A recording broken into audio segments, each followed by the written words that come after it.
So today I will be delivering lecture on a new theme, and that theme is, take a look, preparation for high marks. High marks means what marks?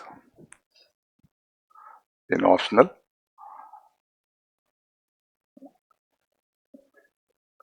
300 plus or about 300, or in any case 280 and more.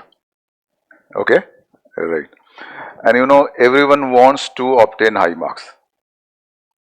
Okay, but everyone doesn't. Is it okay? But of course, there are some who obtain high marks. You will find there are some who have obtained very high marks, but they have failed to qualify also, because the marks in GS, essay, interview also contribute. So it's a simple logic, you understand. Now in history optional subject, we are concerned with the history optional subject. Now think of one thing, how it is possible to obtain very high marks. What is the basic condition what you will have to fulfill? So basic condition is that you must write very good answers, okay, of most of the questions what you are supposed to write. Simple. Now think the second thing, how it is possible to write very good answer with respect to most of the questions that occur in the exam.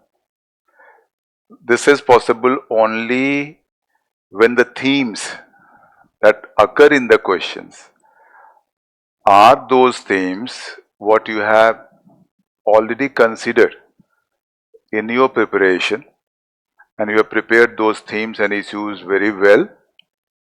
Okay, you have gathered adequate information there, you have gathered adequate facts, quotes, analysis, etc., etc.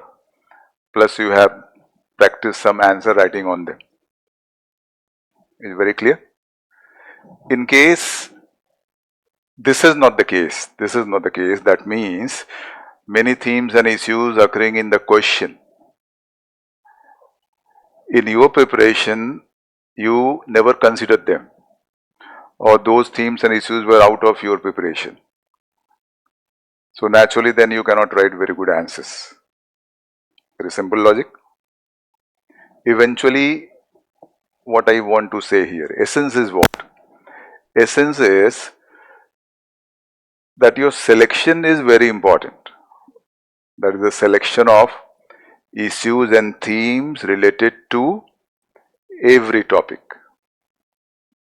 That simply means you should be awakened to the idea that what issues, what themes related to a topic are likely to occur as a question.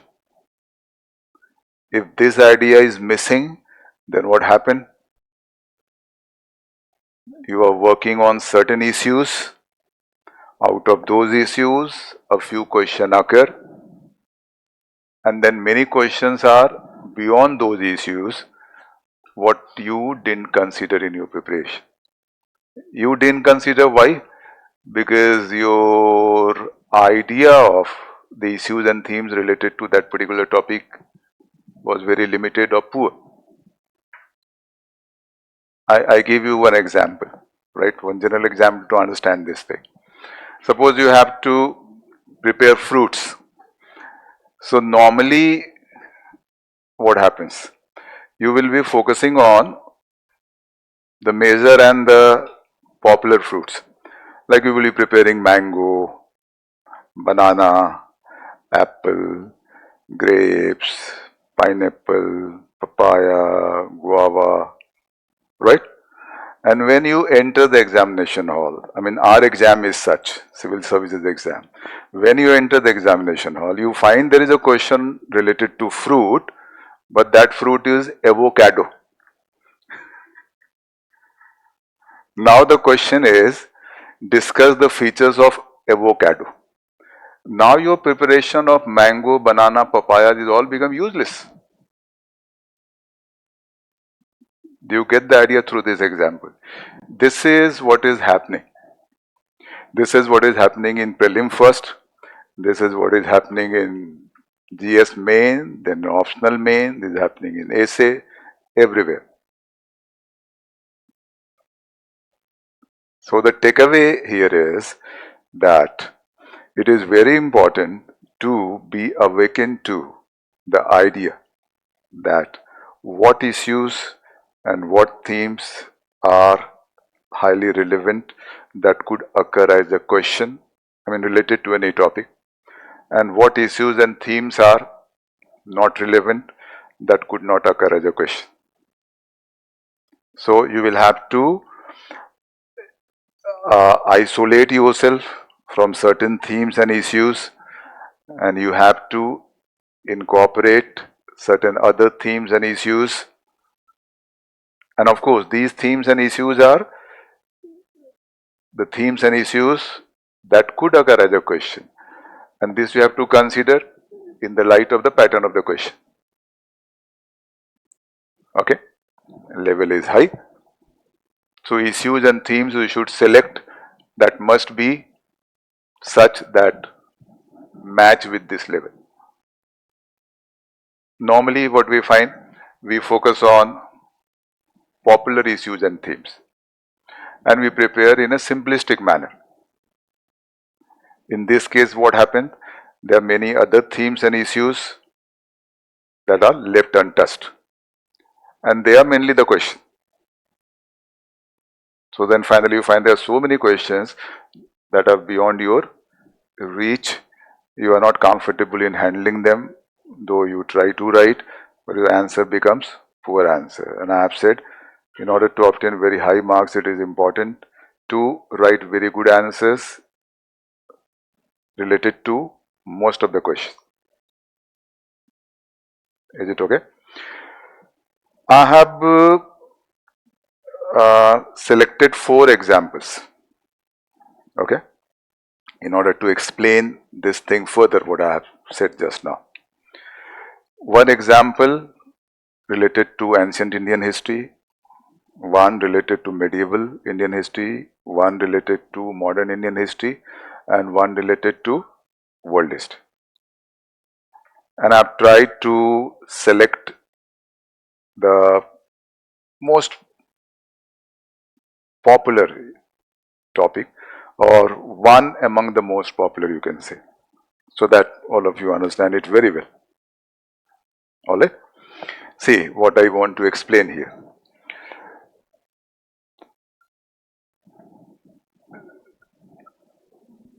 This is one topic I have selected from ancient Indian history. I have tried to select a very popular one. Harappan civilization is one everyone studies and everyone has the knowledge. Okay?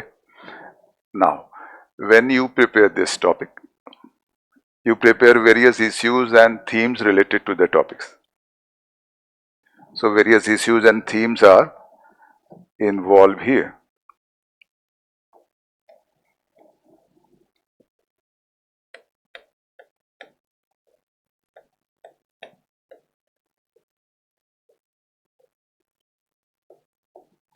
Alright?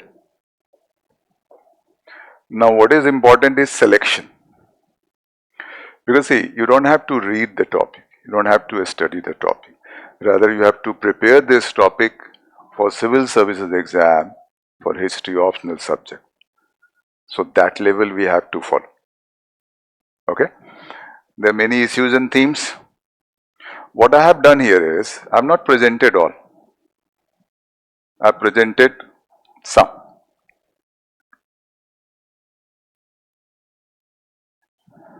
And among these some, if you take a look, maybe you realize that when you prepare Harappan civilization, in most of the cases, you don't consider them.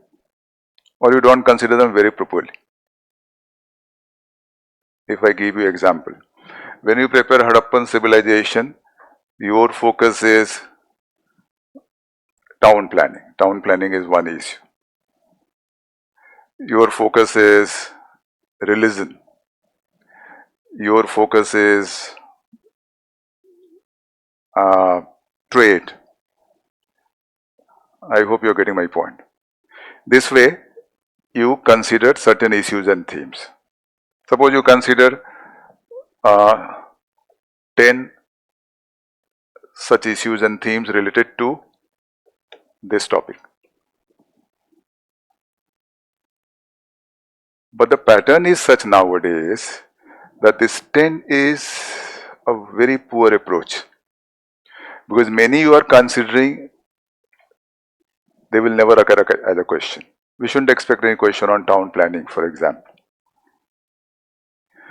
Beyond 10 also, there are many issues, they are highly relevant. Beyond 10 also, there are many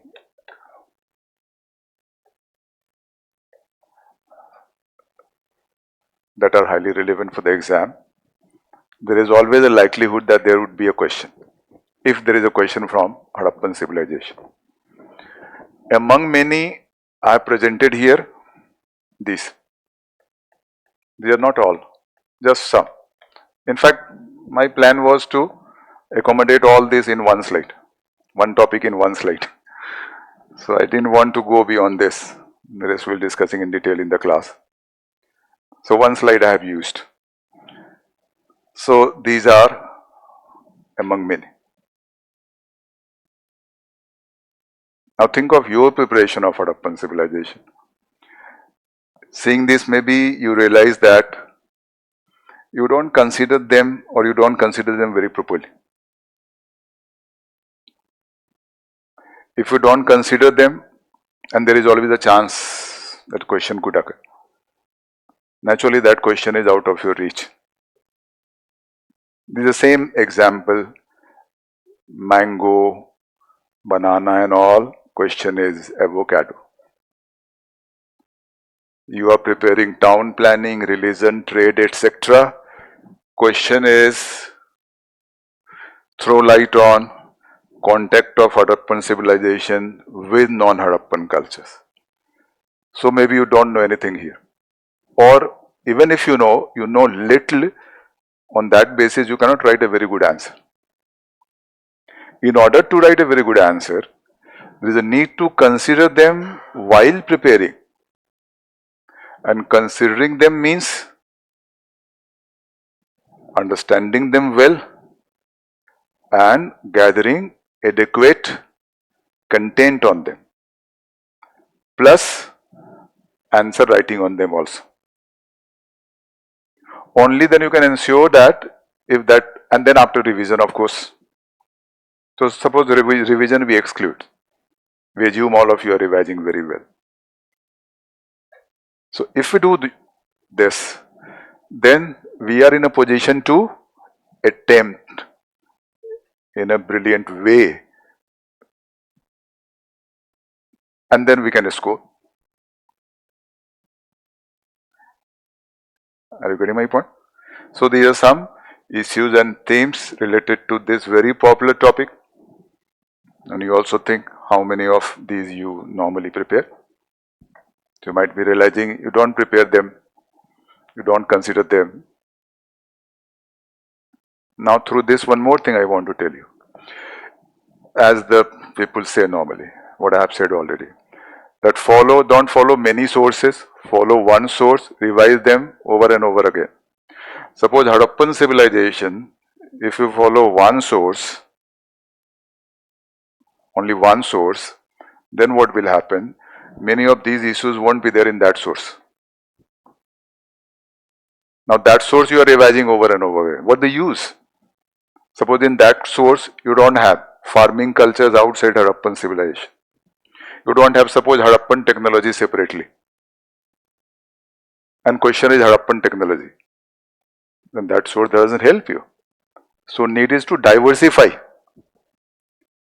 Or I have said, or there is a class that present everything before you.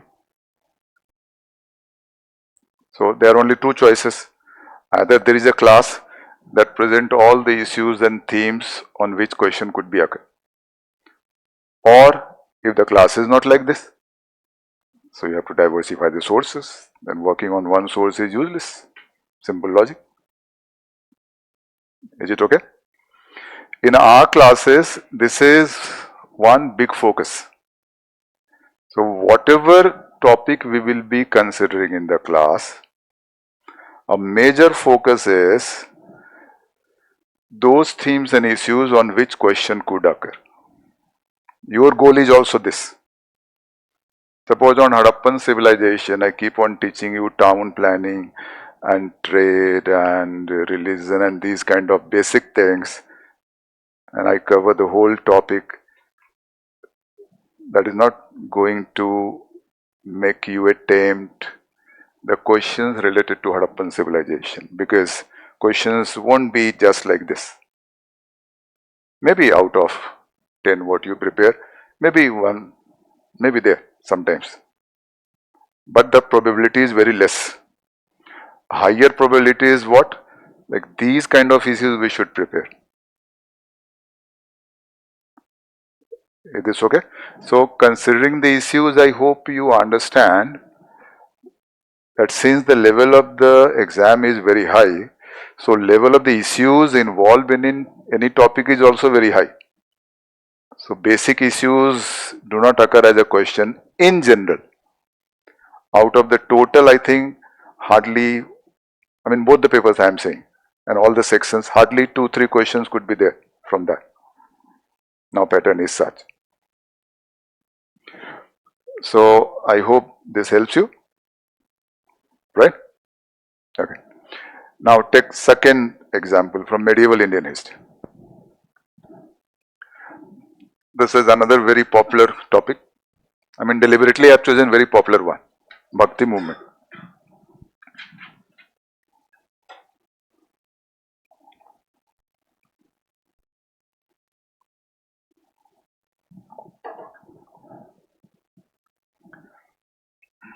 Again here the same thing. You normally prepare the popular basic issues.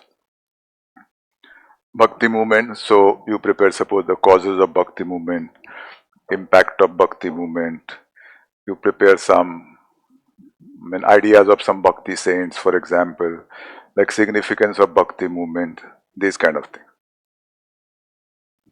Again, same way. Suppose you prepare around 10 issues and themes, but they are not adequate. You'll have to move beyond that. And out of these 10, certain are not relevant. Beyond 10, you have many other. And among many, these are some. Again, this is not a comprehensive list. I have accommodated it in one slide. So see the type of issues. Rise of Tamil Bhakti debate, Bhakti philosophical movement, Bhakti in Vedanta, the Sultanate of Delhi and Bhakti movement, not a single movement, Kashmir Bhakti movement, and so on. So banking on these 10 issues what you prepare, so the chances are very less that the question would be there. So you are supposed to move beyond that and consider these kind of many issues. You have to focus on them. Focusing means considering first requirement is what? We should know that okay, rise of Tamil Bhakti debate is one issue.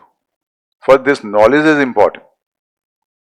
Similarly here, for example, we should know that Harappan phenomenon as a civilization, this is one issue. We should know homogeneity and heterogeneity in Harappan civilization is one issue. So first requirement is we should know what.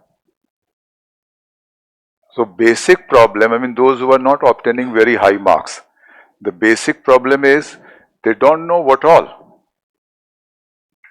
I mean, of course, it is the duty of the teacher to convey this to their students, what all. But since it is not done, so the people, those preparing, those aspirants, they are in crisis situation. So they consider these 10 are okay. After writing exam, they realize that this is quite poor approach. Alright. Similarly, here also, the first requirement is you should know what all. You should know. Okay, Kashmir Bhakti movement is also one issue that could become a question. You should know the phases of Bhakti movement is also one issue that could become a question. So first requirement is you're being awakened to these issues and all. What I want to say here is that the first requirement in getting very high marks is you're being awakened, you're awakening to these kind of issues in every topic. And then working on them. Working on them means the knowledge, understanding there, knowledge there, notes there, content there, information there, and working also involves answer writing, a mental practice as well. Now, just working is not important. Working on these 10 issues over and over again, even thousands of times will not help. I hope you understand. Because questions won't be there. If questions are not there, you're going to write good answers. So good answers are very few in number finally. And I've said good answers should be there with respect to most of the question, then you can think of very high marks. So basic requirement is what? Basic requirement is not your knowledge. Basic requirement is not writing so many tests. Basic requirement is not that you have revised many times. Basic requirement is that you know what issues first. Any topic you think of, so what issues? It may be Mahatma Gandhi, so what issues?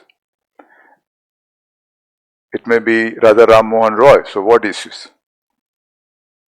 It may be independence of India, so what issues? It may be French Revolution, what issues? American Revolution, so what issues? I think you are getting my logic. So this is the second example. So for example, I have chosen to explain these things. Okay? You have clicked this. Now I'm shifting to the third example.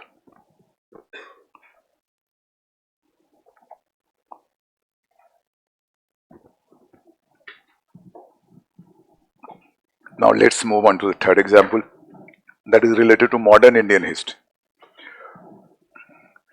Again, your favorite topic. I have chosen your favorite topics in these 6 deliberately. The revolt of 1857. Again, here also the same problem. Pattern of question suggests that basic issues not to be prepared, though you should know them. That will help you in understanding, that will help you maybe in prelim and all. You have to do that also. But that is not preparation, real preparation, considering the pattern of the question nowadays. So here also, if you prepare, and you prepare causes of the revolt, impact of the revolt, significance of the revolt, this way, this is not adequate. Suppose here also, you prepare 10 such issues, and you revise them over and over again, and you do a lot of answer writing on these 10, that again becomes useless. Because out beyond 10 also there are many, among many samadhis. You prepare causes, you prepare impact, you prepare significance, you prepare the nature, etc., etc. Okay, and suppose the question is, there were elements of caution and conservatism in the British policies after the revolt. Comment. Then you feel like the whole preparation ends in a fiasco. That becomes useless. Okay. Now, what to be done is, this is when you start preparation. That is the time. In the course of preparation, that is the time. Every topic to be done that way. It's not like in the examination hall you come to know, okay, this is also one issue related to revolt of 1857 to be incorporated. And then you prepare that. After that it becomes useless. But that won't be repeated. Next 4, 5, 6 years maybe. I mean till you have your attempt. So beforehand, in advance. And one more thing about history I want to tell you. History is such subject, there are some advantages of history also. That nothing new can be created. History is a systematic study of past events. So what happened, happened. What is happening is not the part of history. What will happen is not the part of history. So what new can be created? This revolt, what happened, happened. Whatever studies and research and all that too have happened. Maybe some new research, so we will add there, that's it. So nothing new can be created here. But the problem is, since our knowledge is limited, our means teacher's knowledge and a student's knowledge, both. Since that is limited, teacher also thinks these are only 10 issues. And a students also think these are only 10 issues related to this. This is complete. There is a serious limitation of the knowledge of the teacher and their students. So since teacher also knows these are the only 10, so he or she teaches only 10. Students also think these are the only 10, so they also prepare only 10. In test series you have questions on these 10. Revision is related to these 10. Is basically what? Limitations of the knowledge of the teacher and all.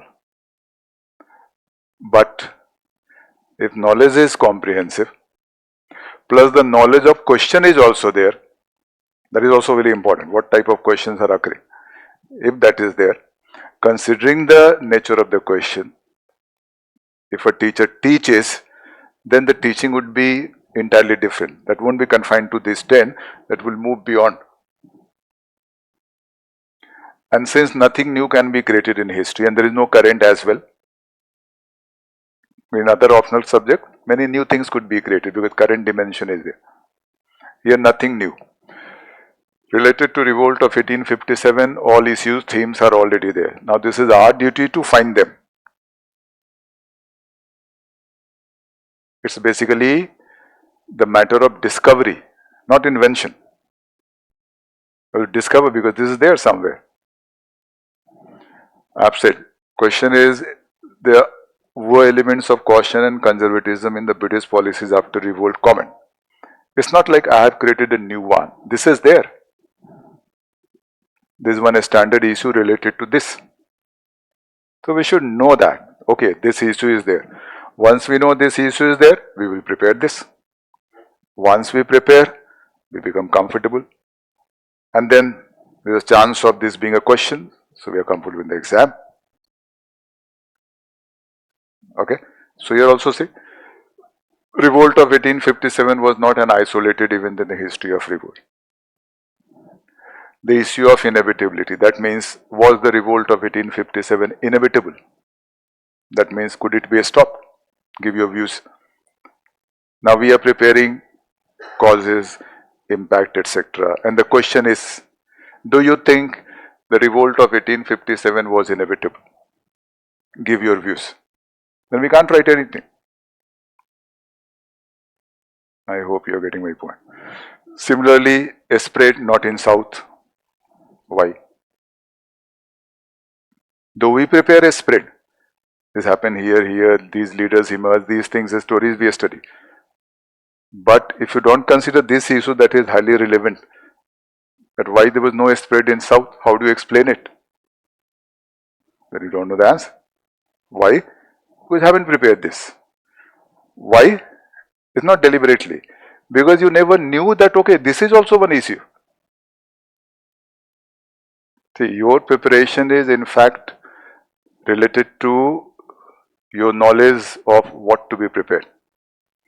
And that is closely connected to the knowledge of the teacher, which accordingly the teacher teaches. If the teacher doesn't teach you this, so naturally you also think, okay, there is no such issue like that. In the exam you find, okay, this is also one issue, but you don't have the answer, it's too late. So these are some issues related to revolt of 1857. So this again third example gives you more idea. You can click now.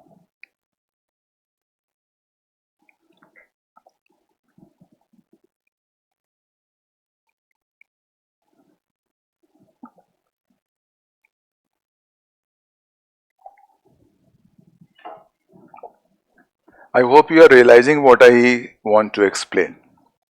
Okay? Right. And you are also realizing one thing, that you normally don't prepare these kind of issues. Must have read this topic, must have studied. But do you think have you studied like this? No. Now this is the demand of the exam. And this is where most of the people are failing. Only those who are not failing, who are performing well and getting high marks. Of course, they are working somewhat like this, otherwise it's not possible. Now, world history. World history, your favorite topic?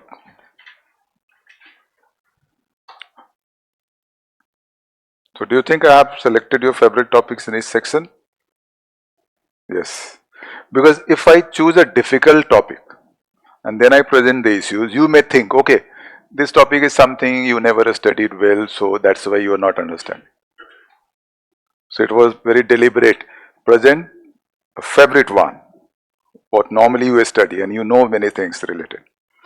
Now see the First World War. Again the same thing applies here. Here also you prepare, many issues you prepare. Here also suppose 10 issues you prepare. Suppose one issue is the causes of the First World War. Second is the spread of the First World War. Third is the political impact of the First World War. I mean, this kind of, suppose 10 issues you prepare. Okay. But again the same thing. The way questions are occurring nowadays, preparation of these issues is no preparation. You have to move beyond this. Beyond this also, many issues are there. Among many, some I have presented here. See the issues. Eastern question and the First World War. How Eastern question led to the First World War?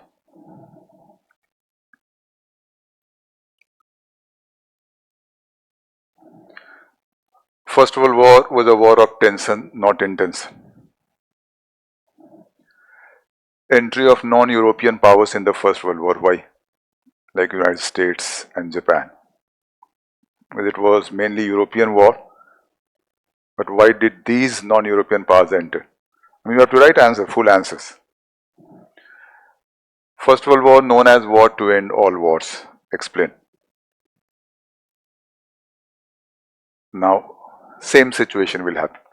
You know causes, you know impact, etc. And the question is, First World War is known as war to end all wars.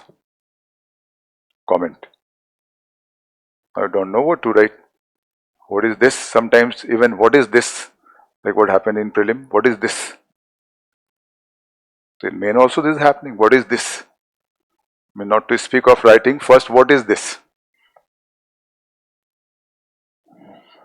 Factors behind the victory of the Allies. There were two parties, Allies and the Central Powers. Central Powers were defeated.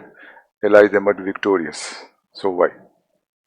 Idealism and materialism in PPC is Paris Peace Conference that was convened in 1919 after the end of the war.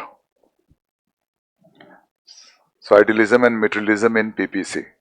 Nationalism and principle of self-determination in PPC. Crisis of democracy after the war. New society after the war in Europe. Disillusionment after the war. You prepare causes, impact, and the question is, the First World War caused widespread disillusionment. Do you agree? Give views. So again, preparing those 10 issues become useless. Alright? Here again, the basic requirement is what? That when you prepare First World War, you should know what issues first. That is very, very important. Every topic. There is the basic condition to get very high marks. Because once you know, only then you will prepare them. Once you prepare them, there would be a chance some questions would be there related. Then you will be comfortable. You will write good answers. Because see, one thing here, since you will be preparing First World War, you will be preparing these 10 issues. And question is, suppose, throw light on the widespread disillusionment after the war. Now you don't have any other choice, you have to write this anyway. So on the basis of these 10 issues, you will be writing something here also. I mean, on the basis of knowledge, whatever you understand. But don't you think that answer would be a very poor answer? Just psychological satisfaction. Is there okay, you have written? And there you won't be getting marks. Maybe 0 also, because you are not fulfilling the demand of the question. Question is something else, you are writing something else. So this is happening nowadays, that people prepare, suppose these 10, and question is out of these 10, knowledge is very limited. Some broad knowledge is there, but very limited. On the basis of broad knowledge, you cannot write. So what you write is very simplistic, very poor kind of. So many answers become simplistic and poor. So you end up getting 200, 180, 210, this kind of marks. Is it okay? So this is the fourth example related to world history. And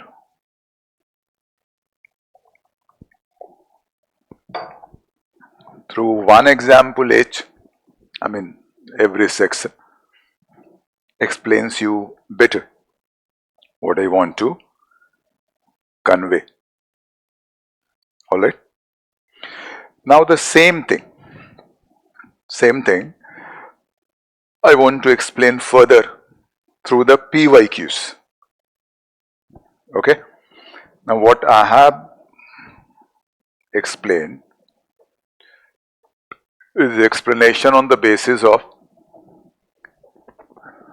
certain issues, I mean those high level issues, what you should prepare for the exam related to 4 favorite topics of yours, one topic related to 1/6.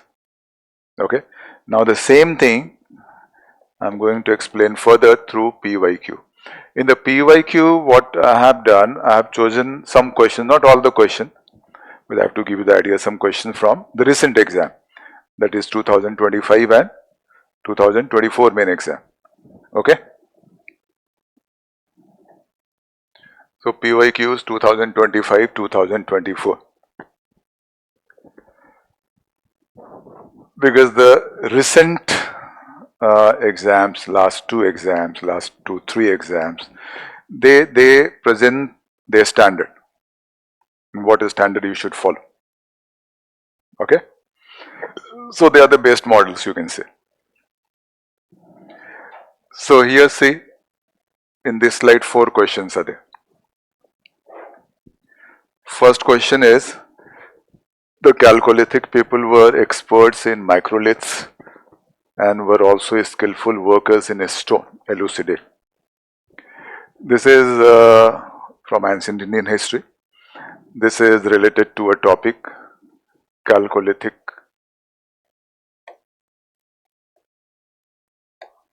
cultures. Okay. Now, in Chalcolithic cultures, if you prepare naturally, you prepare certain issues. Okay. And if you prepare certain issues and they are very basic issues, then questions won't be out of that. See the level of question. The Chalcolithic people were experts in microliths. Microliths meant tiny tools, and were also skillful workers in stone. Here micro means small, lith means stone.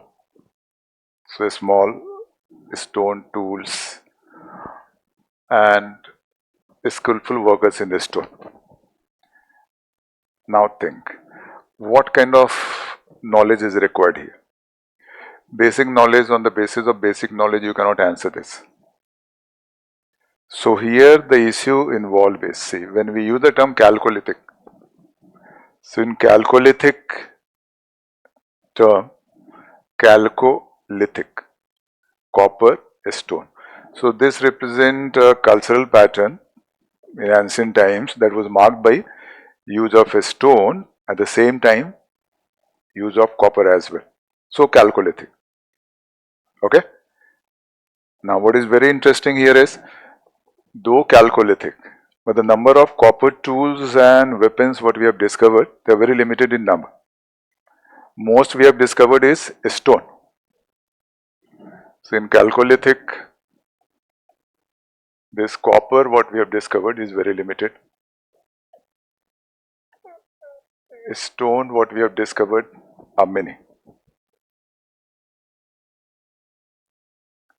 Now the question is related to this. Now while preparing Chalcolithic, this idea should be there. I mean, idea of this issue, that though Chalcolithic, yet copper tools and implement discovered is very limited. Most we have discovered is stone. That includes microliths as well. Okay. So what all in a stone? What all in a stone we have discovered?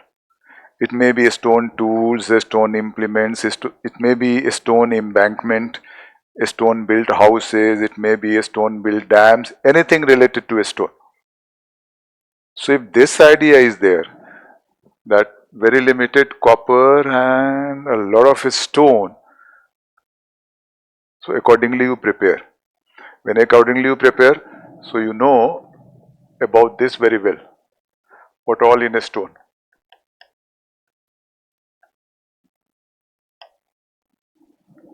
So it is just not tools and implements. Wherever we find use of a stone, whatever archaeological evidences we have. Now, first requirement is one should have this idea that though Chalcolithic, but archaeologically what? So many this. So in the answer, you have to explain this briefly in the very beginning. Answer writing will have a different lecture, okay? How to write a beautiful answer for 300 plus mark. It is a separate issue. But meanwhile, I want to say that this idea you will have to present in your answer. So since we have discovered so many things related to a stone, that shows they were experts in microliths and also skillful workers in stone. And you have to give all examples. Stone built houses, so from where? A stone built embankment, a stone built dams, stone implements, tiny instruments, implements, tools, everything. And that is your answer. But if you consider Chalcolithic culture in a simplistic way, what Chalcolithic cultures and common features and all, then you cannot answer this. I hope you understand. So what is the first requirement? First requirement is that you must have the idea that Chalcolithic culture, in the light of archaeological evidence, is characterized by very limited number of copper objects and huge number of stone objects. This idea plus the knowledge of huge number means what all? Copper means what all? Huge number means what all? Once you know huge number what all? But this you can do only when you know this way question could occur. So one thing I want to highlight here is that as we have discussed, what is the issues? For example, so first thing is you should have idea. Okay, this is one issue. Eastern question could be linked with First World War. Okay, then we should know also here what way question could occur. So that idea also I will give you in the class. And then what content you have to use. So you should have content as well. And then finally, you have to work on them, you have to write answers, etc., etc. This way, this is properly prepared. Similarly, if this is properly prepared, the question is easy for you. Many claim that what UPSC is asking, even this time prelim also many claiming, many teachers claiming as doing what UPSC is asking. Of course, this is true. There are some questions, they are beyond syllabus, what is not mentioned in the syllabus. There are not many. It would be what, like 5, 7, 10 around. But 90 questions are within syllabus. But what is within syllabus, they are complex. But normal preparation will not work. Same here. Normal preparation of Chalcolithic will not work here. You will have to raise the level of your preparation. See the second one. The origin of the territorial republics has been traced to the reaction against the pattern of life that evolved in the latter Vedic period. Analyze.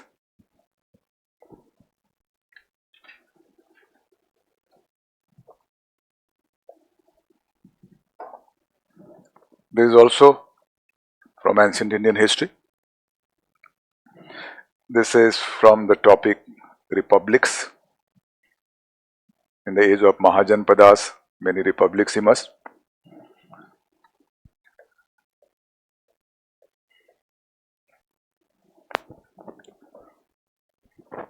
Normally, what you prepare is names of the republics, their situation, okay, features of the republic,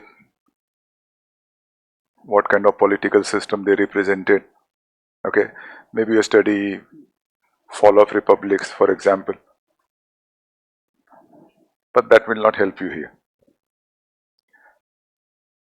Again, the basic requirement is same, that while doing this topic, you should be awakened to the idea that there is one issue related to republic, that is the views regarding the rise of the republics.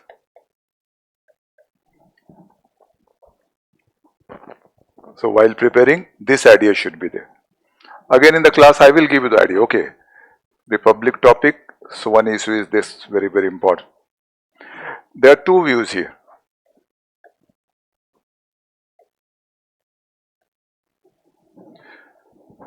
And this question is one view.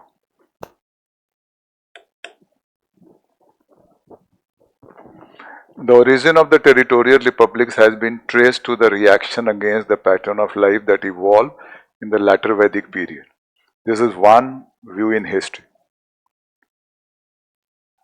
Okay. Now, on the spot in the examination hall, it's difficult to answer this. Then people do what? They have some broad idea of republics.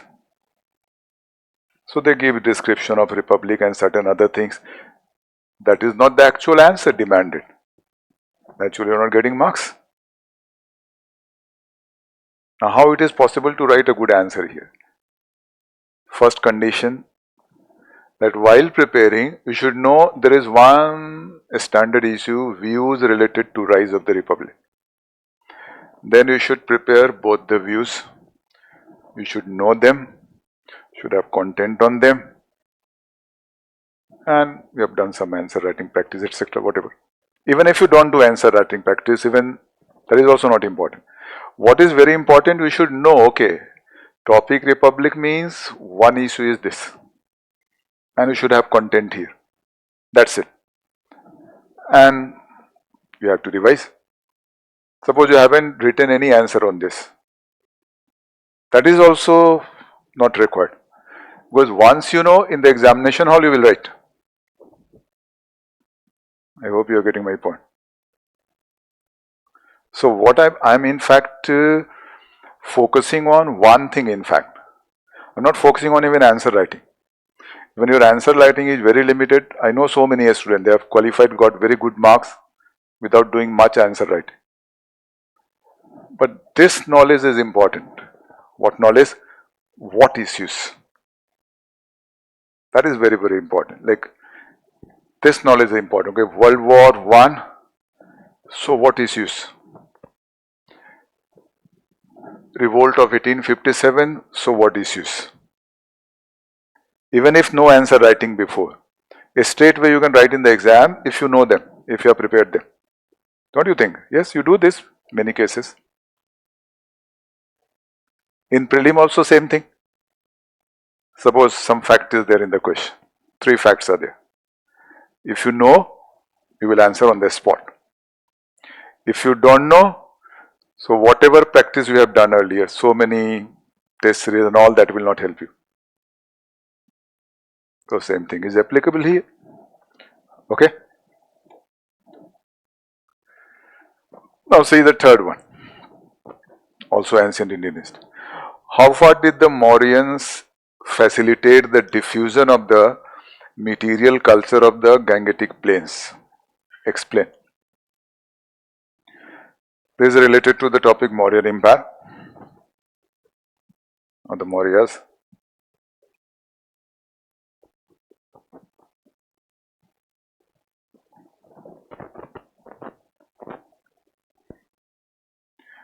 In the Mauryas also we consider certain issues, or you consider certain issues, certain rulers, political system, Ashoka's Dhamma, etc., etc. But that is not enough, the way questions are occurring. We have to consider this kind of issue also. This is related to the extent of the empire. Extent.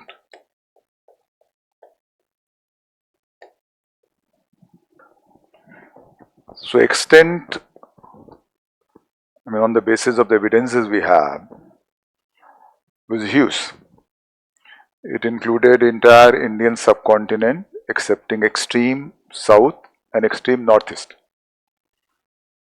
So excepting extreme south and extreme northeast, whole of India was a part of Mauryan Empire.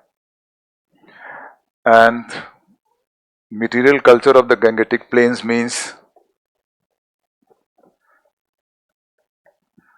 the cultural pattern that emerged in the 6th century BC, age of Mahajanpadas.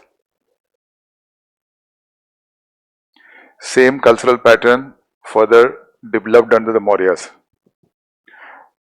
So what was confined to Gangetic plain? Mauryan Empire, the core area was Magad, that was in Gangetic plain. Okay. So initially Magad was here. When Mauryas began to rule Magad, so this eventually became a huge empire. So the material culture here that was diffused in many parts of the empire.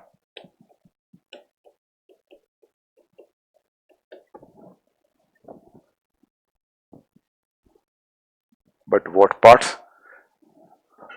Again, on the basis of this you will understand. Particularly in Deccan, some parts of Western India, right? This material culture was diffused, like under Satavahanas, we find this. For example, in Gandhara we find this.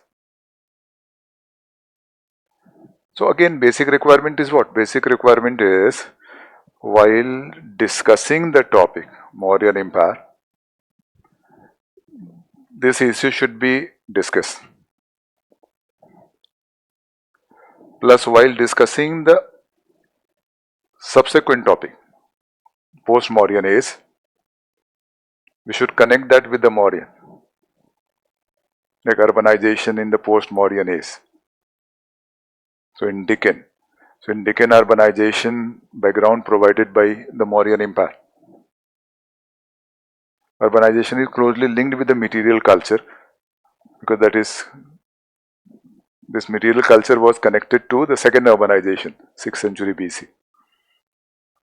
So when these issues already considered while preparing, then it becomes easy.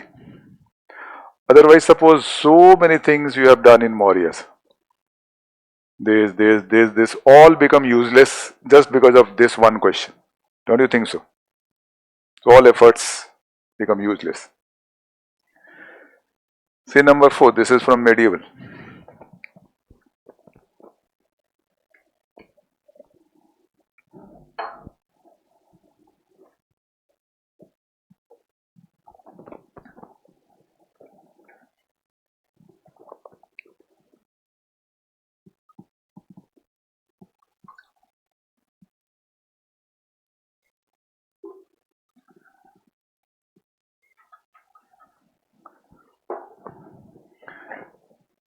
This is related to Aurangzeb's religious policy. This is also a popular topic. But see the way question occurs. Aurangzeb's religious policy was a reflection of the changed political realities of the Mughal Empire. Elucidate. This is related to the topic the Mughals. Okay. When you do the topic Mughals, you prepare the policies of some major rulers, policies of Akbar, Aurangzeb and all. When you prepare policies of Aurangzeb, you prepare Aurangzeb's religious policy, Deccan policy and Rajput policy. Mainly these three. These are related to religious policy. But the problem is what? When you prepare religious policy, you prepare in a simplistic way. The description, what you prepare is description of the religious policy, what all he did. Just description is not enough. Or maybe you prepare the impact of such policy. That is also not enough. One important issue is involved here. That is this: reflection of the changed political realities of the Mughal Empire. That means the changing political realities of the Mughal Empire played a role in shaping Aurangzeb's religious policy. Maybe you have read certain things, I am reminding you.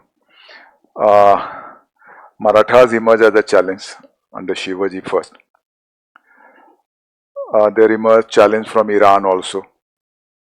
There emerged challenges from Satnamis. There emerged challenges from these Rajputs, bad relation with Rathors. Okay, so many political challenges emerged for Aurangzeb.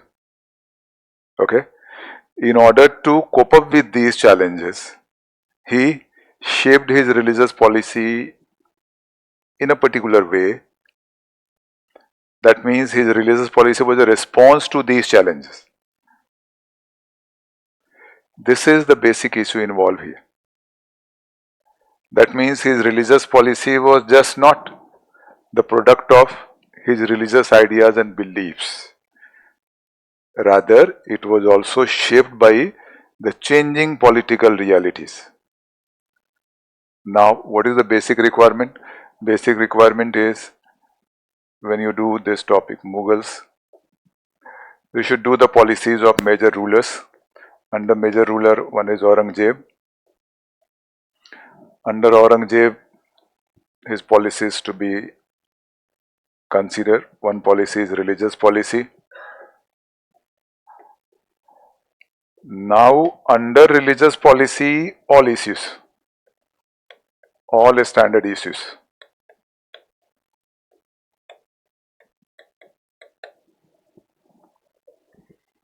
So one standard issue highly relevant for the exam is the changing realities of the Mughal Empire under Aurangzeb. This could be Maratha challenge, this could be Satnami, it could be, I hope you understand. And how Aurangzeb used his policy to address these growing challenges for him. Now, on a spot also you will be write something if there is no choice. But that answer would be general answer. Because what you will be writing is Aurangzeb's religious policy description basically. He did this, he did that. That is not the demand. Demand is something else. How you can fulfill this demand? The only choice is while preparing Aurangzeb policy, this policy to be considered. And when this policy to be considered, all standard issues related to this policy to be considered. One such a standard issue is that this policy was just not product of his religious ideas and beliefs. Question may be this way also. Like I am creating a question. Aurangzeb's religious policies was just not a product of his religious ideas and beliefs. Do you agree? Give views. Again, knowing the description of the religious policy, you cannot answer this. Same question I have presented in a different way. This is what I want to say. You should know the possibility of question also. What I have presented just now is the same question, but in a different way. Answer would be same. This is what we call the possibility, the way a question could be raised. Okay?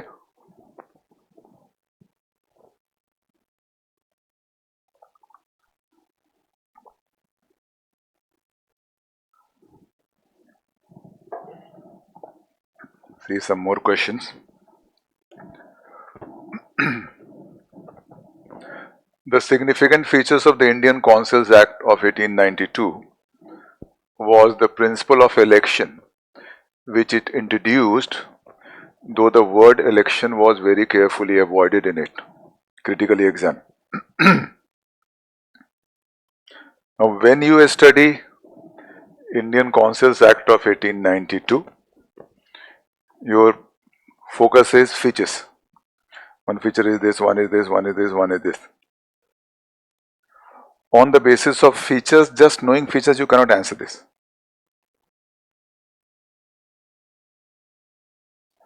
What is important here is that this act is important because this introduced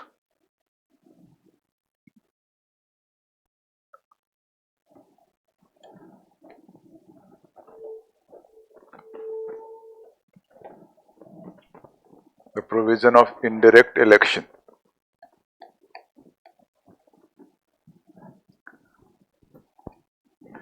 So for the first time in India, this concept of election was introduced, though this word election was not used here in this act. But this was indirect. So you understand indirect, direct. Direct election is when the people participate directly. Indirect is when other bodies play a role. So provision was that the provincial level, the provincial legislatures and some other bodies would be playing a role in electing, you can say, though this is not a correct term here, electing the representative for the central legislature. So this is indirect. But this was not final. Now this list of all candidates such elected, that will be presented to Governor General. Now the governor, this is subject to the will of Governor General. Suppose 10 are there. If Governor General will is remove number 9, so 9 would be removed. So it has to be approved by Governor General. So indirect election, but this was not election at all. That means when this act to be studied, this is the most important thing here. Since this is the most important thing, so here there should be a proper idea. If you have very proper idea here, then you can answer. The significant feature of the Indian Council Act of 1892 was the principle of election which introduced, though the word election was very carefully avoided in it.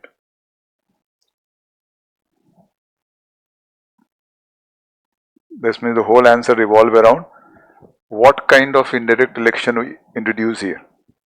That was in fact no basic concept of election in true sense. So just knowing a feature, like how do you prepare? You prepare that this act introduce indirect election. So one feature. Second feature, this act expanded central legislature. Third feature, this act gave some more powers to the members of the central legislature. This way, if you know the feature, then you can't read. I hope you are getting my point. See next one, nationalism in the 19th. This is related to world history.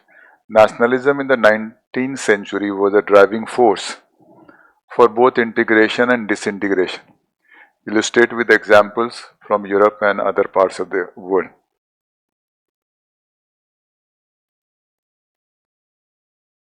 Normally, you prepare a topic, unification of Germany, and one more, unification of Italy.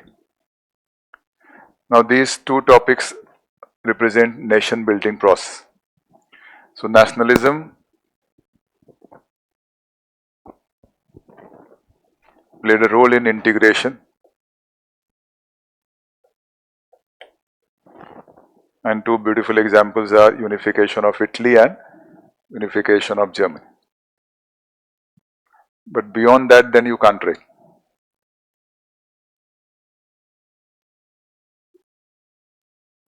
So now the demand is what? Demand here is that there is a topic, imperialism and colonialism. Here also nationalism is involved. So while doing imperialism, colonialism, you have to consider nationalism as a factor properly. Then nationalism and nation building to be discussed separately. I mean, apart from unification of Germany and Italy.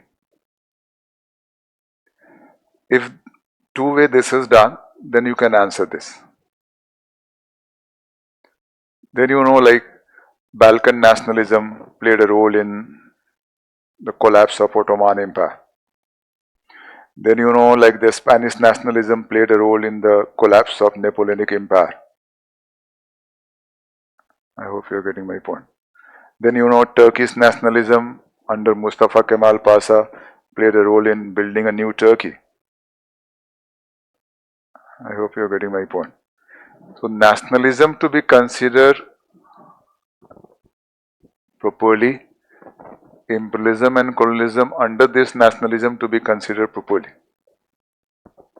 Many times you have to connect with 2-3 topics. Again, same requirement is there. You should know what issue. I mean, beforehand you should know that nationalism in 19th century was a driving force for both integration and disintegration. Yes. While preparing, you should know this. This is one issue. That this acted as a force behind integration. This acted as a force behind disintegration also. So once you know, you prepare this. Once you prepare, if you have question, you can write. But if you prepare only unification of Germany and Italy, then you cannot answer this. Alright. Now next one, did new imperialism represent a continuation of old colonial practices, or did it mark a fundamental shift in global power structure? Discuss critically.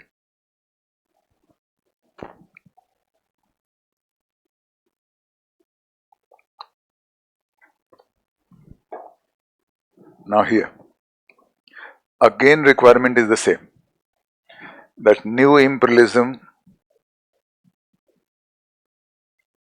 is one topic subtopic under this topic, this big topic. New imperialism refers to a phase of modern imperialism 1870s onwards till First World War. Then every issue connected to this, every standard issue connected to this to be considered. What were the forces behind new imperialism? Even this way also, for example. What were the forces behind this? This is not enough. This to be considered also, that if any specific force, suppose force 1, could it be a separate question? This idea also should be there. So one force behind this was nationalism. So while preparing, this idea should be there, that nationalism, the force of nationalism behind new imperialism, this could be a separate question. Suppose industrialization, force 2. So this idea should be there, that industrialization, the second force, this could be also a question. So normally nowadays you will find there is a focus on both macro and micro also. This is a micro example, MICRO, and MACRO example is what? 2, 3, 4 topics linked. Is it okay? So when all issues under this considered, so one issue of this would be nature also, nature of new imperialism. How this was different from old, continuation or entirely new phenomenon. So we find continuation also something new as well. So answer is here what? Did new imperialism represent a continuation of old colonial practices? Yes. Or did it mark a fundamental shift in global power? Some shift also. So both continuation and some shift, both, because we have to discuss it critically.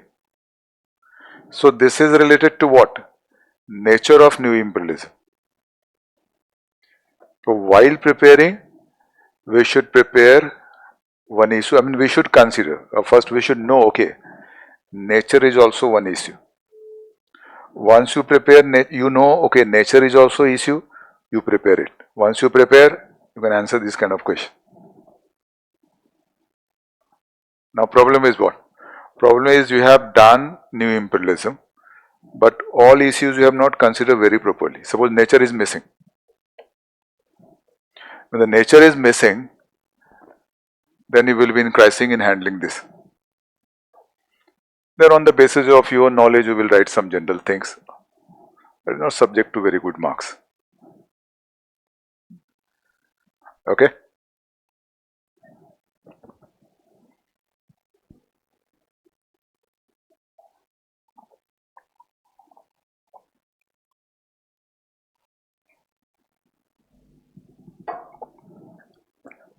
Here next is from ancient Indian history. Western Kshatriyas are known for their socio-economic contribution, particularly in trade, agriculture and urbanization. Right? You do so many things in ancient Indian history relating to ruling houses, like Guptas, Mauryas. Okay? But nowadays you will find that even the minor ones also are becoming important, like Western Kshatriya. I mean, that were those who were not very popular earlier in the question, like Kushanas. If this is the question, this can be replaced by Kushanas also. Kushanas are known for their socio-economic contribution. So Guptas are known for their socio-economic contribution. So maybe you are comfortable. But Kushanas are known, so maybe you are not, because while preparing, this idea was not there that okay, Kushana could be also this way raised as a question. This idea was not there that okay, Western Kshatriya could be also raised this way. So again, this is a matter of idea that what. Now, two things are very important here. One, what, and two, your ability to connect fast. Now it is like 2-3 things connected. So one thing you have done in topic 1, second thing you have done in topic 2, third thing you have done in topic 10. So if, of course, when proper revision is there, on a spot you can connect. Okay, these 3 and you join together, you write the answer. More are there.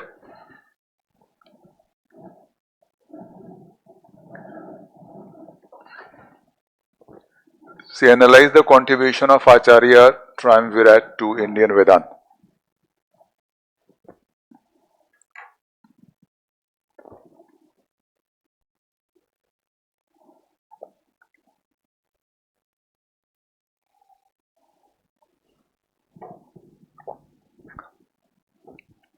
Now, Vedanta is something you study. 6 system of philosophy you study. You study Advaita of Shankaracharya. Maybe you study Visishta Advaita of Ramanuj. Okay. But the problem is, while studying Vedanta, if you don't get this idea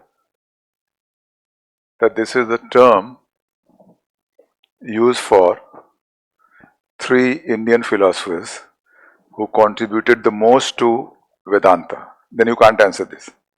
Then problem would be what? All Vedanta you know, Shankaracharya you know, so many things you know, but you never heard what is this. How it is possible? While doing preparation, this idea should be there. Okay, this is one issue, this is connected to Vedanta. The combination of 3, Shankaracharya, Ramanuj and Madhav. Once you know this, you will prepare this. Then you will prepare Shankaracharya. Anyway, this is normally prepared. Ramanuj normally not prepared, you will do this. Madhava normally not, you will do this. Then you will be in a position to write this. But if you know only simplistic things, suppose Vedanta in general, 6 system of philosophy, Shankaracharya, then you cannot answer. Suppose 10. Discuss the contributions of Bahmani sultans to the development of Indo-Islamic architecture. Again here, the problem is same. Indo-Islamic architecture you normally study. But you study this with respect to the Sultanate of Delhi and Mughals. So if Mughal, Indo-Islamic architecture under Mughal, so maybe you are comfortable. Under Sultanate, maybe you are comfortable. But then this idea is missing, that Bahmani could be also a question here. Bahmani is also one issue. This idea is missing, that provincial is also one issue. Because Indo-Islamic architecture developed under many provincial Islamic kingdoms also. Under provincial one was Bahmani. You should also have idea under provincial, which provincial could be a question. Or all provincial you have to study together. So answer is, all provincial could be a question, plus this provincial could be a question also. Okay. One more provincial is there, Vijayanagar kingdom. There also we find some elements of Indo-Islamic, though this is more known for temple architecture. So third idea you should have Bahmani plus Vijayanagar. This could be also put together in the question, where they were contemporary and bordering. So again the problem is same. While discussing Indo-Islamic, this idea was not there that one issue important for the exam is contribution of the provincial kingdoms, Malwa, Jaunpur, Gujarat, etc., etc. So this idea is not there, we don't prepare. When we don't prepare, So this whole preparation of Indo-Islamic becomes useless because the question is contribution of Bahmani. Now maybe something you know you will write down, but that answer won't be a good answer. I've said basic condition what you have to fulfill in order to obtain very high marks is to write very good answers of most of the questions. Okay. So similarly, more questions I have put. I hope you are getting the idea. Maybe more are there. So more, 15 I have selected. This is random. Plus, you have question papers with you. It is all public. You can have a look. Now here,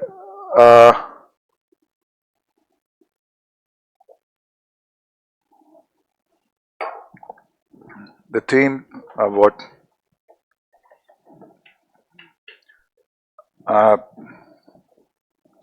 chosen for today's lecture, the preparation for the high marks. Okay. Now what is the lesson after all this discussion? So lesson is from the very beginning. Suppose you start your preparation today. You pick up a topic. You pick up topic Harappan civilization. You pick up topic the Vedic age. You pick up topic the age of Mahajanpadas. You pick up the age of Mauryas. Or you pick up any topic in other sections, for example. Okay? Don't just read and study in a random way. One disadvantage is many things you are preparing, they are useless, no question will occur. You should know them broadly, that's all. Don't focus. Focus means prepare in depth and doing some answer writing. Suppose many issues are there, if you know, questions won't be there. Normally people ask how it is possible to know that. Of course it's not possible for you, but I am there. You have to take the advantage of my experience. I've been teaching since 1997. Maybe you were not born. Almost 30 years. I've seen so many ups and downs in the pattern of civil services exam, in history, other and all. Through this, I have analyzed, I have worked on them and eventually develop a deep insight that how to help their students. What things to be focused, what things to be avoided. Right? So you have to learn from my experience basically. But what I want to say here is that you also develop this insight gradually. You can do that. How? First, when you go through PYQ, that will help you. Suppose PYQ related to revolt of 1857. That will give you some insight that there are issues you are not preparing and questions are there. If you have a look at the PYQ Harappan civilization, you will realize that there are issues, questions are occurring, you are not preparing. That is not within the ambit of your preparation. That is beyond that. So PYQ helps. One. Second, book reading also helps, a standard book. Many of you are having history optional, history as your background subject, right? So you have studied so many books here and there and notes and all. So that also will give you idea. Those who are not having background, they are also studying some books. That will also give you idea. For example, for medieval Indian history, some of you are studying Satish Chandra book. Okay. When you study Satish Chandra book, and you try it today. I want to give you some idea how it helps you. You study Aurangzeb, particularly Aurangzeb's religious policy.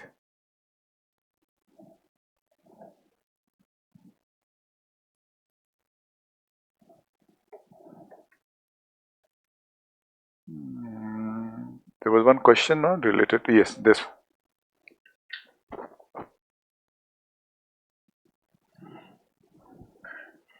290 you try. After the class, you have a look at the Aurangzeb's religious policy in that book. That is a basic book, but that is a standard. Why? Because written by one very famous historian, authority on medieval Indian history, Satish Chandra. So of course he has written on a higher level, though it is a basic book. If you study Aurangzeb's religious policy,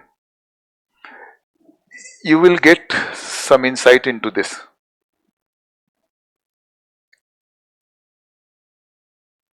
Gradually, when you study more topic, so through a standard books also, a standard book that may be a basic, but by some famous historian, then that will give you that. Some guide and all that won't be giving you idea.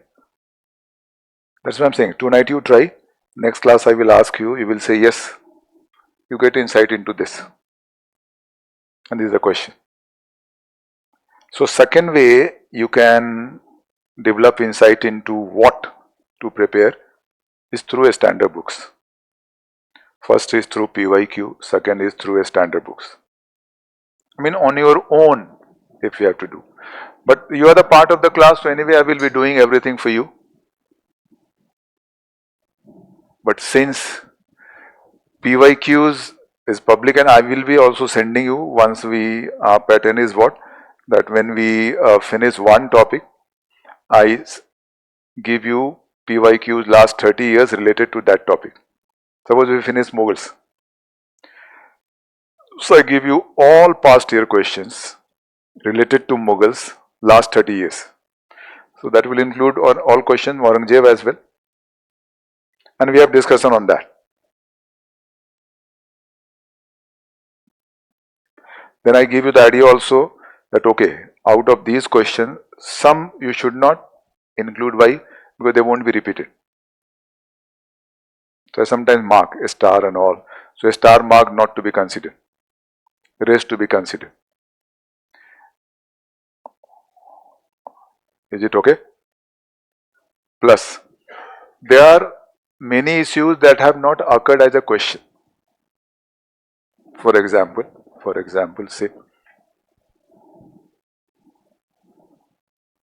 starting from here.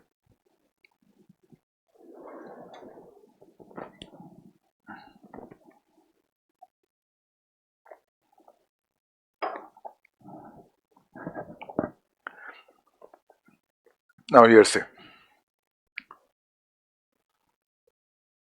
Harappan political organization debate, no question has occurred on this till now, till 2025. Harappan technology, no question has occurred till 2025. I mean, since beginning, civil services began exam. Late Harappan, no question till now. Contact, no question.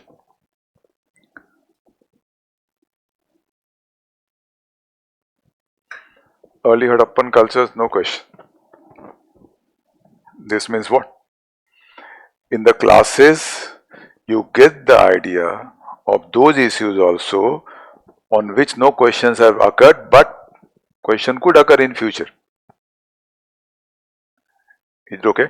So just PYQ is not enough, because in PYQ you find one,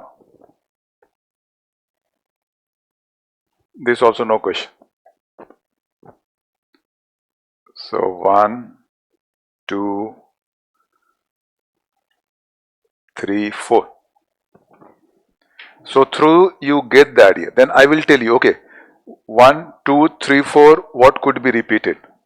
So here all could be repeated. So all you have to consider in your preparation. Plus I will give you the idea. But apart from these four, this is not enough. With UPSC you will finding new things putting in the exam. No repetitions. I think you have seen in the GS and everywhere. In optional also there is a trend every option. So new thing means what? Of course, new thing means, and what kind of thing? High level. So one could be early Harappan. One could be Harappan phenomenon as civilization. One could be Harappan political organization. What is the debate? Discuss on debate. One could be throw light on Harappan science and technology. Is it okay? At the same time, I will tell you, like many issues, what you do normally. Suppose town planning, etc., etc. You should know. This will help you in prelim. But you don't have to focus for the main. The questions won't be there. So you will save your time. Finally, you don't have to do much as the history syllabus appears. This much syllabus is there. If this way you consider, so this much. But this much is also too much. This much is also too much. In GS also, for example, total polity is this, but everything will not occur as a question. You shouldn't assume that there will be a question. Discuss the constitution of Lok Sabha. I hope you understand. So finally, your polity preparation, total syllabus is this, polity preparation is this. But this much is also too much. But what normally people do, this also they are trying to do. They are trying to do everything. In everything, basic things they know, and many core, very, very important, they don't know. Because of limitations of knowledge of teachers and their students. So the whole focus is basic. This core, in this core, many are very, very important. So many are left out of that if you have question, and this is what is happening. Then we say, what is this? How this question? How this is out of syllabus? Most of the things are not. Sometimes out of syllabus questions are there. Even in history optional, sometimes out of syllabus. But even then, you will have minimum number what you can attempt, and you will be comfortable if your approach is this. Is this okay? Getting my point?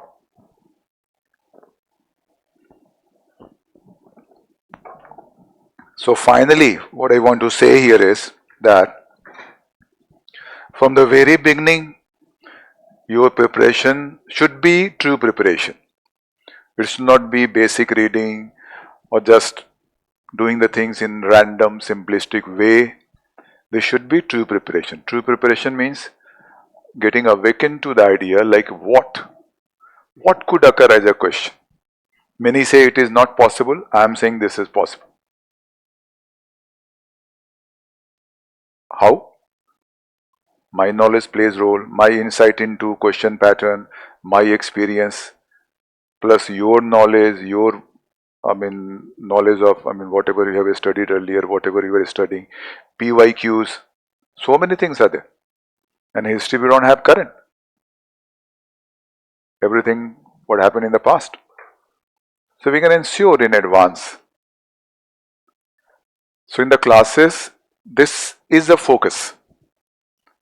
In many cases, I will transfer, I will explain the things, I will tell you what, I will explain, I will give you content, matter, I will tell you possibility of question, and many a time I will tell you, okay, what is this?